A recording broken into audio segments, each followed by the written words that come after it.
kebanyakan dari orang-orang Indonesia, apalagi pemain properti, semua itu rata-rata orang tua semua, which is orang tua yang nggak ngerti industri bisnis, orang tua yang mungkin ini adalah peninggalan dari kakeknya lagi. Akhirnya rumahnya tuh nggak dihitung secara bener-bener gitu loh. Rumahnya mereka dibuat ya ala kadarnya aja, dikotakin, habis itu keramiknya nggak dibenerin, ya udah kalau ada yang mau masuk ya syukur, kalau enggak ya nggak masalah. Jadi hitungannya tuh kayak gitu loh. Nah itu harus muter otak gimana caranya kamar itu bisa jadi efisien tapi worth it gitu loh. Kalau mereka kan asal aja kamar gede nggak masalah tapi nggak ada isinya gitu loh. Tapi kalau kita tuh bener-bener dimatengin karena kita tahu harga tanahnya mahal, bangunannya mahal, kita harus seefisien mungkin untuk membuat kamarnya. Kamarnya harus dibikin desainnya bagus, nuansanya bagus, dan kita tahu banget anak-anak milenial zaman sekarang, anak-anak Gen Z zaman sekarang, mereka tuh lebih suka di tempat yang fancy-fancy gitu loh, bukan tempat-tempat yang kayak aduh kesannya nggak mood lah. Makanya kan kenapa orang-orang banyak yang suka yang kerja itu kan di cafe kan, karena mereka butuh inspirasi, butuh tempat yang nyaman gitu loh. Kalau di kos-kosannya kalian nggak nyaman ya mereka nggak bakal betah. Nah salahnya orang tua adalah memposisikan dirinya dia sebagai customer. Dia ngelihat kayak aku aja ngerasa ini udah cukup kok, tapi dia nggak ngelihat sebenarnya target marketnya dia itu adalah milenial. Dan dari situ aku ngelihat ini sebenarnya ada peluang nih untuk masuk di dunia sini gitu.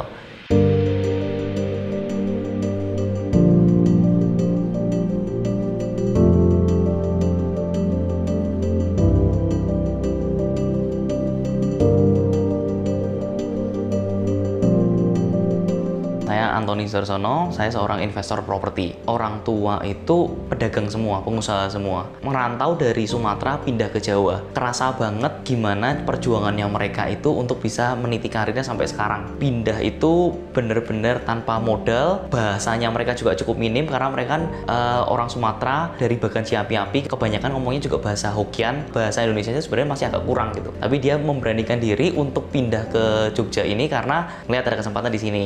Orang lain itu biasa toko sama rumah terpisah, kalau aku tuh bener-bener di dalam. Jadi yang membedakan toko dengan rumah itu cuman sekat tirai doang. Kalau dulu diesel, genset, pompa, alat-alat teknik itu semua ada di sana semua. Di depan itu ada bau oli, geser tirai gitu, udah masuk ke dalam rumah. Cuman rumah di sini itu cuman kasur doang, terus habis itu sebelahnya bukan kitchen set tapi alat-alat kayu-kayu untuk dipakai untuk taruh kompor, untuk masak. Nah sebelahnya tuh toilet, jadi kayak ruangan 2x4 doang. Ton kamu kalau punya uang ya jangan dihambur-hamburin gitu loh, lebih baik diputar ke aset, diputar ke investasi. Kalau mau beli apa-apa nggak boleh kalau nggak rusak dulu. Beli HP aja itu kalau masih bisa diperbaikin. Teman-teman udah pada beli baru, aku sendiri pasti nggak dibeliin karena harus sampai bener-bener rusak nggak bisa pakai baru boleh beli. Jadi aku selalu paling yang nggak up to date gitu kalau sama teman-teman yang lain. Makan itu kalau pesen nggak boleh sampai nggak habis, dipastiin setiap kali masakan yang udah ada itu harus dihabisin mas. Jadi nggak boleh yang namanya makan itu sampai nggak habis, karena menghargai banget perjuangan mereka untuk bisa cari makan yang dulu aja susah banget, sekarang bisa lebih makmur. Ya nggak boleh itu namanya menghabis-habiskan makanan gitu. Jadi pelajaran itu yang menurutku kayak oh ternyata kayak gitu ya, oh, ternyata cari uang itu susah ya, oh ternyata kalau punya sesuatu jangan pernah diboros-borosin gitu. Itu yang akhirnya jadi kayak kepegang sampai sekarang sih.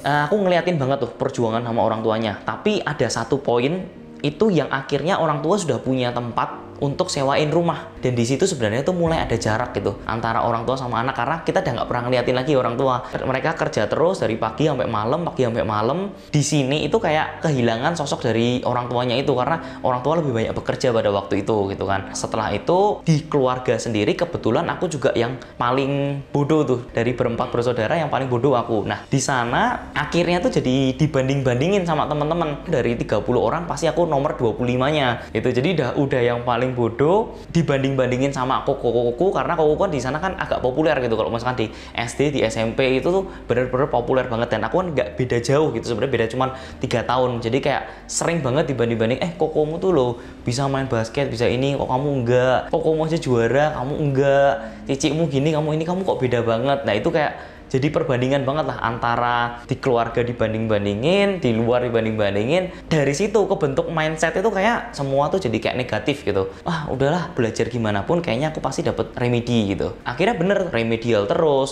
habis itu juga sama teman-teman tuh dibully terus gitu. Karena sekolahku itu kan ada lapangan sepak bola. Itu bisa tuh motornya dari lapangan parkir bisa ke lapangan sepak bola. Jadi kayak hidup tuh kayak gini banget ya. Apa aku tuh memang terlahir untuk dibikin lucu-lucuan doang gitu loh. Hidup ini ya memang aku ada supaya mereka bisa ketawa, mereka bisa, jadi itu eksistensiku tuh cuman itu gitu. Jadi kayak paling parah sih menurutku yang itu sih, kayak ulang tahun pun juga disiramnya tuh disiram mama kencing gitu-gitu loh. Udah nggak bener gitu loh, nggak bener banget. Karena kan di sana pun juga dirasisin kan sebenarnya. Di sana pun juga sering dibilangin kayak Cina, sipit, kulit kuning gitu-gitu.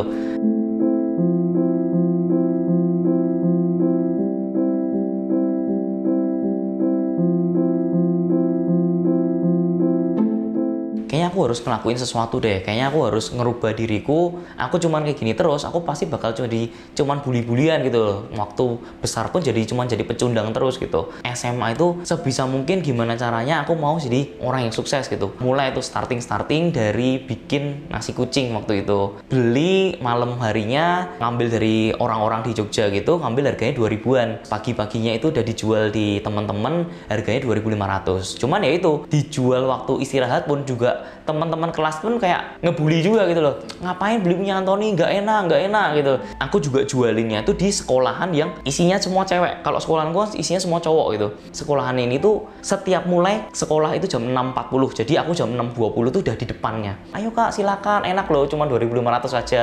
Ini ada nasi teri, nasi tempe segala macam. Baru nanti setelah 6.40 siap-siap langsung berangkat. Jadi itu pun berhenti, walaupun sebenarnya lumayan untungnya karena bisa kejual sampai 100 porsi gitu sehari kan lumayan, itu bisa dapat 50.000 ya. Untuk ukuran anak SMA kan sebenarnya lumayan banget itu. Dari situ pun sampai pernah ketahuan sama mantan pacarku naik mobil dianterin sama orang tuanya, terus diliatin tuh, Anthony tuh ngapain tuh jualan kayak gitu, emang dia kayak kurang mampu ya atau emang lagi kesusahan ya. Nah dari situ obrolan sampai ke obrolan ke mamaku. Nah mamaku sendiri pun sampai kayak bilang, udahlah Ton jangan kayak gitu loh, malah malu-maluin, kamu kan maksudnya juga bisa juga gitu loh, nggak perlu sampai kerja kayak gini. Karena dulu entrepreneur mana ada sih yang kelihatan gitu. Kalau sekarang kan semua orang di respect kalau misalkan jadi entrepreneur. Kalau dulu zaman-zamanku kayaknya mungkin satu-satunya yang jualan cuma aku gitu di kelasku gitu kan.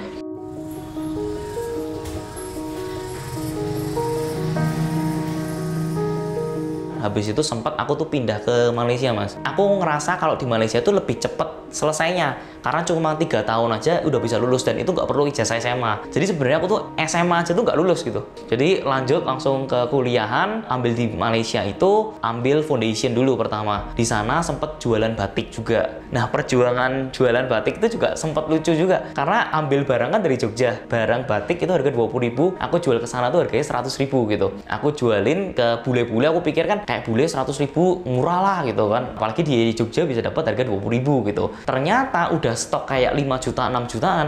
Waktu di sana itu ukuran bule itu beda gitu. Aku kira, aduh iya ya, aku kan ukurannya S sama M. Aku jadi kayak mikirnya tuh S sama M doang gitu. Aku udah sampai mohon-mohon, please sir, this is very good quality, this is batik from Indonesia gitu-gitu. It's only 100,000. Nggak ada yang mau beli karena ada yang mau beli pun even ukurannya nggak match. Sampai akhirnya tuh mutusin untuk jualannya di dalam mall. Sampai pernah di satu titik hari kedua itu dipanggil sama satpam gara-gara kan ilegal kan itu, mau jualan barang-barang batik itu kan ilegal. Kamu jangan macam-macam ya jualan di sini ya, kamu nggak punya lapak apa segala macam, berani jualan di food court gitu loh. Kamu nih sama siapa aja nih di sini? Aku dikurung itu kurang lebih sekitar 3 jaman diinterogasi sama si satpamnya. Kamu pasti punya komplotan kan? Kemarin juga ada yang di sini. Enggak, saya cuma sendirian gitu. Nah akhirnya pengalaman itu tuh kalau dipikir-pikir dulu tuh kayak aduh susah banget kok rasanya, mau jualan aja tuh setengah mati ada aja hambatannya. Tapi kalau dipikir-pikir lagi tuh yang ngebentuk aku jadi punya mental tuh kuat banget sih, tough banget. Sampai akhirnya bisnis batiknya nggak dilanjutin, jadinya jualan yang sumo squid. Aku ada bisnis F&B juga.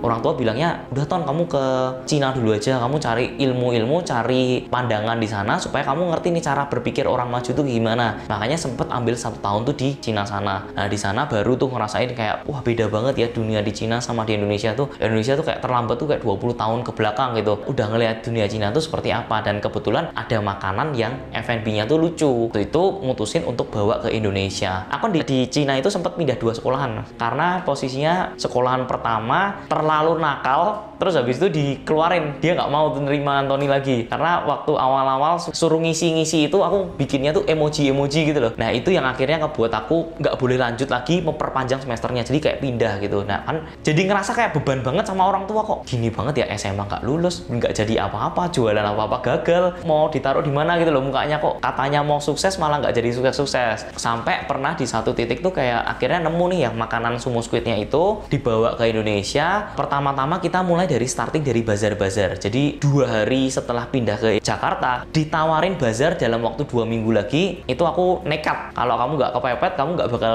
kerja gitu, nggak bakal bener. Nah makanya yaudah aku berani bayar buat bootnya gitu kan. Nah tapi waktu di sana belum ada pengalaman masaknya, cuminya nggak tahu, paper bagnya di mana, desainnya gimana, itunya semua nggak punya sih, karyawan juga nggak punya. Aku bisa ngumpulin itu semua hanya dalam waktu 2 minggu, tapi bener-bener nggak maksimal banget lah, desain juga nggak sembarangan, prediksi hitung-hitungan juga nggak masuk, sampai akhirnya ya di bisnis yang bazar-bazar itu pun yang pertama kali bukannya untung malah gagal, karena di hari ketiga itu sempat karyawannya keluar, terus akhirnya kerja sendiri, terus habis itu di hari kelima kompornya meledak. Nah jadi kayak banyak rintangan banget, sampai akhirnya susah banget ya mau jadi entrepreneur tuh, kok kayaknya nggak pernah bisa gitu loh, kok nggak pernah ada jalannya gitu. Tapi aku mutusin buat udah deh ini coba sekali lagi, karena itu bener-bener pakai uangku sih. Itu semua yang aku kerjain itu bener-bener pakai angpauku sendiri semua, yang aku kumpulin selama bertahun-tahun itu dulu. Setelah itu mulai tuh ngerti patternnya, masuk bazar-bazar, dan akhirnya di bazar itu ternyata mulai banyak diminati. Terus habis itu udah mulai ngerti nih kalau jualan tuh harus untungnya berapa biar nggak rugi, karena kan ada waktu aku sisinya untuk masaknya. Akhirnya bisa untung nih dari sana. Mulai memaksakan diri gimana caranya aku tuh kuliah Senin sampai Kamis sambil mikirin bisnis. Nanti hari Kamis malamnya itu pasti loading barang. Loading barang itu bisa sampai jam 2 pagi, 3 pagi. Besok paginya lagi itu jam 5 itu udah harus siap-siap datang ke pasar. Siap-siap bikin adonan kurang lebih sampai jam 8 pagi. Habis itu jemputin karyawan, pergi ke Grand Indonesia, bazar di sana. Dari jam 10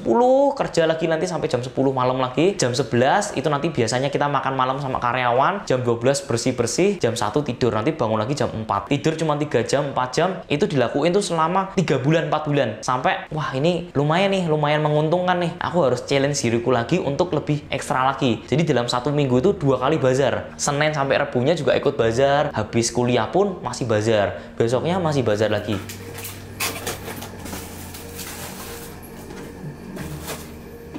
Itu udah ngerasain banget yang namanya tidur itu udah sama cumi, udah sama tepung gitu kan. Jadi kan semua barang-barang itu kan di dalam apartemen itu. Jadi kita cumi-cuminya itu semua di dalam freezer. Bahkan kadang tuh freezer itu sampai nggak muat. Sampai akhirnya cuminya dimasukin, akhirnya dilakban itu supaya nggak keluar cuminya. Terus habis itu juga tepung-tepung kan harus dikeringkan supaya bisa membuat sebuah crumble-crumble-nya itu. Aku tidurnya itu ya sebelah bau cumi, sebelah bau tepung. Dan ada AC kan muter terus kan itu. Itu juga pernah tuh baunya sampai keluar-keluar kan, amis banget kan, apartemen sebelah tuh amis banget. Sampai pernah orang satpamnya tuh sampai bilang, ini kok apartemennya jadi amis banget sih mas, gini-gini. Oh iya mas, sorry soalnya lagi bazar, persiapan bazar. Di situ tumbang juga karena kelelahan, terus juga karena sering hirup udara tepung masuk ke dalam paru-paru semua, kena paru-paru basah waktu itu. Jadi sempat ada paru-paru basah di dalam paru-paru ini, ada sekitar 5 liter air yang di dalam sini gitu loh. Itu juga pengalaman banget yang akhirnya mutusin apa kayaknya stop dulu, karena orang tua udah mulai khawatir gitu loh.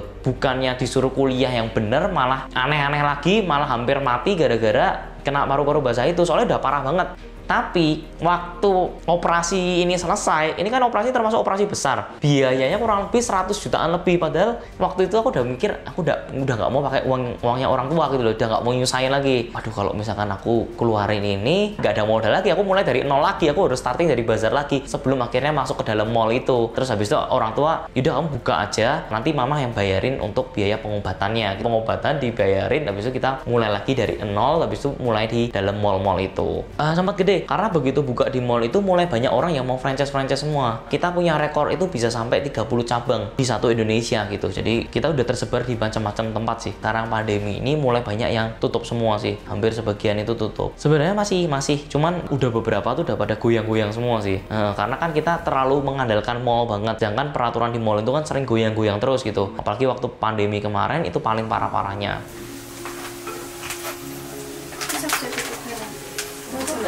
Propertinya itu sebenarnya mulainya karena gini, karena mulai ada tabungan kan, ketika mau F&B itu mulai ada tabungan, bingung nih mau ditaruh di mana. Nah, mulai tuh masuk ke investasi yang menurutku itu bukan investasi gitu loh. Kayak dulu ada main di future, jadi kita beli emas dalam bentuk chart gitu loh. Nah, itu juga dijanjikan bisa dapat return tuh gede banget gitu. Kamu cuma masukin 100 juta, tapi kalau kamu nggak serakah 1 juta sehari tuh gampang banget, possible banget gitu kan. Jadi sebulan bisa dapat return 30%. Waktu itu dijanjikan diiming-imingin segitu. Nah, tapi ternyata pada prakteknya future itu tuh memang cepat kaya tuh, tapi lebih cepat lagi miskin. Karena dalam 2 minggu itu bisa untung 14 juta, bener-bener untung 14 juta. Tapi dalam waktu minggu kedua ke minggu ketiga itu ruginya bisa sampai 100 jutaan. Nah, itu yang kayak waduh, kok susah banget ya. Udah setiap kali mau dapat duit, mau gedein, akhirnya ada halangan aja. Nah, terus pernah tuh investasi juga di kripto, karena waktu itu kan juga masih belum paham ya. Akhirnya juga itu juga loss lumayan banyak banget. Itu juga 90 juta. Terakhir pernah juga nih ditawarin investasi sama supplier cumiku sendiri. Dia itu nawarin, "Ton, ini tuh permintaan cumi banyak banget dari supermarket. Cuman sayangnya aku tuh nggak bisa supplyin ke supermarketnya itu karena duitnya buat nalangin tuh nggak ada.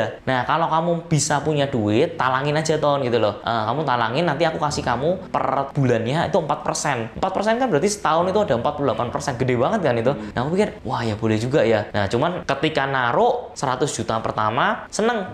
Wah, dapet nih 4 juta gitu kan. Taruh lagi nih 100 lagi. Top up lagi nih 100 lagi, 300. 300 udah habis nih semua tabungan karena setiap kali investasi gagal terus nih. Gagal. Akhirnya minta teman-teman. Yuk teman-teman, siapa yang mau tak kasih return 2%? Aku dapat 2%-nya gitu loh. Cuman aku nggak bilang kalau aku dapat return 2% gitu. Aku cuma bilang, "Nih aku ada investasi bagus, kamu invest di aku, tak kasih 2% per bulan." Nah, itu banyak tuh yang mau ikut sampai akhirnya kekumpul 300 juta. Jadi total ada 600 juta aku masukin ke sana. Dan begitu masuk 600 juta, bulan depannya langsung nggak bisa bayar. Anjir, mampus lah ini. Aku udah galang dana sama temen-temen, udah kemarin ketipu, sekarang ini udah masukin semuanya, udah semuanya pun masih minta temen lagi buat ngutang lagi. Nah, teman-teman kan mana ada yang tahu, teman-teman taunya kan di aku ini gitu kan. Begitu diinvest ke sana nggak bisa bayar, gagal bayar. Nah, setelah gagal bayar pun orangnya bilang, "Wah, saya udah nggak sanggup bayar karena inilah karena itu," ditagih-tagih segala macam. Tapi kan aku tetap harus ngembaliin kewajiban ke temanku gitu loh. Aku harus kembaliin uang-uang yang terus, sedangkan aku nggak dibayar sama dia. Akhirnya aku tetap bayarin terus karena kan aku mikir namanya sekarang tuh yang paling penting sih harga diri gitu loh. Mau jatuh sejatuh-jatuhnya, kalau nama sekali jelek, kita nggak dipercaya sama orang, itu udah hancurnya tuh selamanya gitu. Kita mau bisnis apapun, mau ngelakuin apapun, namanya jadi jelek. Dari itu pun kasusnya tuh sampai ke pengadilan, panggil pengacara, bayar lagi 40 juta, 50 juta. Belum mulai aja udah bayar segitu banyaknya. Jadi kayak, wah kok sial banget ya. Ini bener-bener udah habis-habisan banget semua instrumen investasinya ditaruh yang tempat-tempat kayak gitu terus gitu loh. Terus singkat cerita sih duitnya kembali, tapi kembalinya tuh paling cuma sekitar 150-an gitu. Karena sisanya juga ada bayar pengacara, pengacaranya pun di tengah jalan meninggal gitu loh. Aduh, kok apes banget ini tuh bener-bener. Duitnya akhirnya nggak bisa balik semuanya, dan itu pun aku masih harus ngembaliin kewajiban ke semua teman-temanku yang kemarin udah percayain duitnya. Itu semua akhirnya kembali semua. Jadi yang bener-bener rugi cuma di aku doang gitu. Jadi aku sih nggak masalah rugi, yang penting orang-orang yang udah ngepercayain duitnya ke aku, dia nggak rugi juga gitu loh. Dari situ akhirnya mulai nih mikir apa sih instrumen yang paling aman gitu loh. Gimana sih tuh orang-orang dulu itu main apa sih kalau investasi biar aman di mana. Nah, sampai ngelihat oh ternyata 10 orang terkaya di Indonesia juga mainnya kan di properti gitu. Kalaupun ada bisnisnya yang lain, pasti dia punya sektor bisnis propertinya gitu. Nah, aku pikir yaudah deh kayaknya masuk di properti aja. Nah, itu mulai tuh belajar gimana caranya properti yang tanpa modal gitu. Gimana jadinya seorang investor properti. Akhirnya bisa milikin tuh kos-kosannya.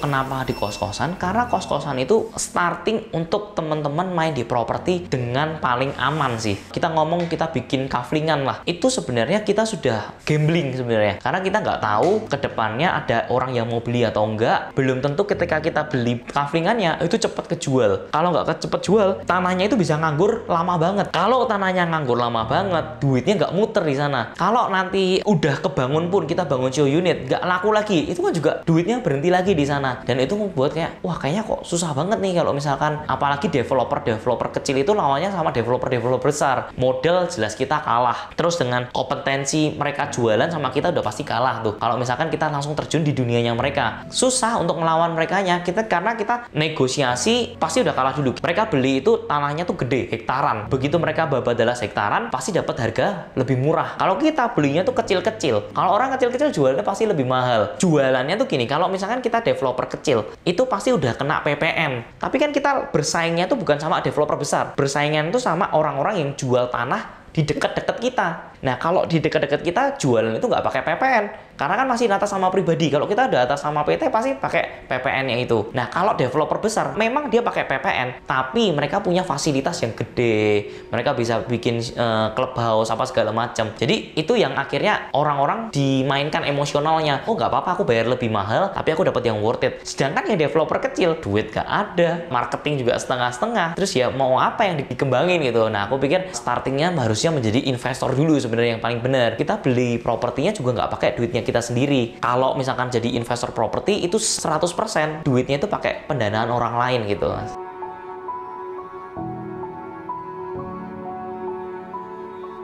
Ya, kalau untuk pemilihan segala macam sebenarnya gini, paling gampangannya itu sektor di properti, apalagi khususnya di kos-kosan, itu beda dengan kalau kita tuh bisnis makanan doang. Kalau bisnis makanan itu jual taichan, hari ini kita jual harganya 20.000. Besok ada taichan lebih enak lagi harganya 18.000 gitu kan. Tapi kalau di sektor kos-kosan ini kan barrier entry-nya tuh gede banget, Mas. Punya ilmu aja nggak cukup. Kadang mereka harus punya ilmu dan keberanian untuk memulainya gitu. Aku harus cari kos-kosannya yang deket sana. Misalkan sudah ada jadi kos-kosan yang memang sudah terbukti rame, Mas. Nah, biasanya aku dempelin aja gitu. Nah, nanti ketika aku dempelin, aku bisa kasih fitur dengan lebih lengkap, lebih bagus, tapi lebih murah gitu. Atau mungkin harganya lebih mahal dikit, tapi tetap lebih worth it dibandingkan dengan kosan yang sebelah. Nah, sebenarnya strategi kayak gitu aja udah cukup, karena demand kos-kosannya itu kan jutaan orang. Misalkan di sebelah itu ada 15 kamar. Kita cuma nambah 12 kamar doang kok. Pasarnya tuh masih gede banget gitu. Apalagi pasar yang bener-bener desainnya tuh proper. Itu jarang banget ada yang seperti itu gitu kan. Nah, itu yang membuat akhirnya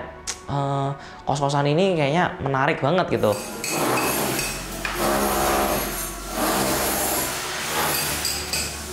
Sekarang kos-kosannya udah sampai 12 kos-kosan. Kita lagi ada pembangunan baru lagi, itu lagi ngerjain villa. Jadi aku ngerasa kayaknya harus grow up gitu loh. Kalau misalkan aku main di dunia kos-kosan itu terlalu safety banget menurutku. Maksudnya terlalu gampang banget gitu loh. Kayak bisa dilakuin terus gitu. Tapi kan sebagai manusia harus punya challenge lebih terhadap dirinya sendiri kan. Jadi nggak cuma stuck di situ. Kita punya rekor itu juga setahun kita bisa akuisisi 6 properti. Di situ kita mikir nih, kita harus nge-challenge dirinya kita untuk nyobain di tempat-tempat yang lain juga. Makanya sekarang ada bangun villa juga, terus juga ada bikin Airbnb juga, terus juga ada bikin cloud kitchen juga. Jadi lagi nyobain semua yang berhubungan tentang properti, tapi yang bisa menghasilkan passive income-nya itu. Dan ini juga sebenarnya sih untuk teman-teman juga gitu loh, karena aku kan juga ada komunitas. Nah, di komunitasnya ini tuh sebenarnya sudah banyak orang-orang tuh yang berhasil untuk beli kos-kosan. Mereka berhasil bikin kos-kosan, mereka akhirnya punya beberapa kos-kosan, bahkan ada yang rekor itu setahun bisa dapat 3 kos-kosan. Dia udah punya 100 kamar juga. Ini itu kan menarik gitu, tapi sebenarnya tetap ada barrier entry-nya juga. Ada teman-teman yang belum berani untuk memulai di kos-kosan karena modalnya miliaran gitu. Walaupun miliaran ini tuh pakai pendanaan orang lain, tapi masih ada orang yang masih agak takut gitu loh. Nah, makanya aku pengen coba nih, bisa nggak sih kalau misalkan nggak usah akuisisi kos-kosan, tapi akuisisinya itu apartemen. Nanti kita pakai Airbnb bisnis kan. Nah, ya itu lagi men-challenge diriku, coba yuk siapa tahu ini bisa dan works di aku. Nanti aku bisa kasih tahu ke teman-teman juga gitu. Jadi kayak ke para member member-member itu biar mereka itu juga bisa tuh punya properti pertamanya mereka gitu. Kan asik lah kalau misalkan teman-teman juga dari yang dulu kayaknya ngerasa nggak mungkin lah beli properti, nggak mungkin lah bisa punya properti. Nah sekarang dengan cara-cara yang kayak gini mereka bisa punya properti. Mereka terima kasihnya mereka tuh kayak seneng banget gitu, kayak wah akhirnya ada yang closing lagi, oh akhirnya ada yang punya properti lagi. Total ada 150-an kamar yang sudah terbangun sampai sekarang. Yang proses bangun masih ada lagi. Ya yang terbaru sih kita punya perumahan juga sih.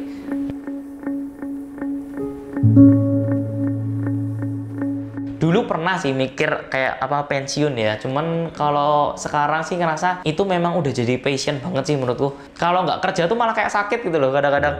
Jadi kalau ngerasain wah Ton kayaknya kerja terus, justru aku seneng kok kerja gini tuh seneng banget gitu. Jadi kayak dari pagi suruh kerja pun sampai malam pun itu seneng gitu, dari dibandingin bener-bener 100% nggak kerja sama sekali. Itu biasanya malah jatuhnya malah sakit, malah bingung, malah nggak enak gitu. Mungkin kedepannya nggak kerja tapi aku tetap invest gitu, invest ke perusahaannya orang, invest ke propertinya orang lain. Nah itu aku lebih ke arah gitu sih. Tapi tetap aku kayak ngeliat nih usaha bisnis itu seperti apa, tren bisnis seperti apa. Mungkin lebih kerja seperti itu. Jadi nggak ada lagi yang kerja yang kayak harus buat tim lah, buat itu kayaknya. Mungkin itu yang akan hilang. Tapi aku tetap nyari-nyari nih opportunity apa nih kira-kira bisa jadi nafkah. Karena aku suka create something sih, create something yang kira-kira ini bisa jadi nafkah ya. Aku aja kayak jalan-jalan ke desa-desa aja tuh kayak mikir, wah ini kayaknya kalau misalkan properti ini ya diubah jadi tempat wisata kayaknya tuh bagus banget nih gini. Sebenarnya semua tergantung passionnya sih. Aku juga kalau ngomong sama temen-temenku tuh kebanyakan juga kayaknya nggak ada yang punya sense kayak aku gitu loh.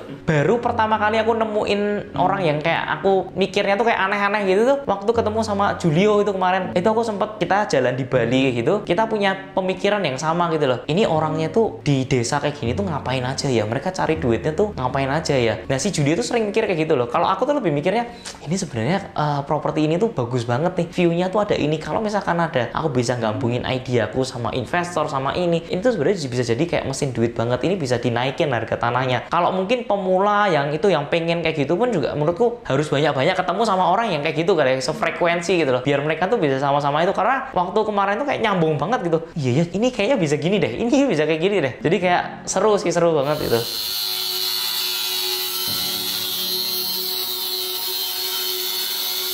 Aku tuh selalu nggak pernah menyalahkan kayak misalkan kenapa tuh aku belum sampai di sini, Tuhan kenapa Tuhan nggak ngasih aku sampai di sini. Aku lebih pikirnya itu adalah kemampuan apa yang aku bisa explore lagi, apa yang bisa aku gunakin lagi tubuhku untuk bisa menciptakan sesuatu hal yang baru lagi. Itu yang aku lebih ituin sih. Jadi aku suka banget yang namanya kerja keras lah, kerja keras. Walaupun aku nggak pinter di pendidikan, aku tuh bisa bener-bener kerja keras untuk yang penting kerja keras dulu. Walaupun hasilnya kayak gimana, semaksimal mungkin aku kerjain itu. Belajar juga kadang-kadang sampai jam 3 pagi, jam 6 pagi udah harus ujian, itu juga sering banget dilakuin. Nah itu yang akhirnya mindsetnya itu juga dilakuin sampai sekarang sih. Mau apapun aku juga pasti kayak kerja keras banget. Jadi ada bisnis, ada apa segala macem, aku pasti kerja keras buat mencapai suatu hal itu. Aku pengen apa yang aku lakuin itu aku nggak peduli hasilnya, tapi aku kerja kerasin dulu. Even sekarang pun kalau misalkan ada hasil yang masih belum maksimal, aku nggak minder gitu loh. Tapi aku lebih mikir, yuk Ton, kerja keras dulu. Sekali lagi kerja keras lagi supaya kamu bisa berhasil. Nah itu yang menurutku bersyukur banget aku punya itu, karena banyak banget orang gagal itu bukan karena mereka nggak kerja keras, tapi karena mereka nggak komit sama kerja kerasnya sampai akhir gitu. Kadang mereka udah kerja keras tapi ada satu hal di terakhirnya mereka nggak mencoba sekali lagi, akhirnya gagal gitu. Nah itu kan yang membedakan antara orang sukses sama yang enggak gitu kan. Nah itu aku pikir buat teman-teman sih menurutku juga harus kerja keras dan jangan menyerah sih sama keadaan. Walaupun gagal, walaupun naik turun, tapi tetap harus mencoba hal-hal yang baru lagi. Saya Antoni Darsono, seorang investor properti dari Jogja untuk Indonesia. Mantap.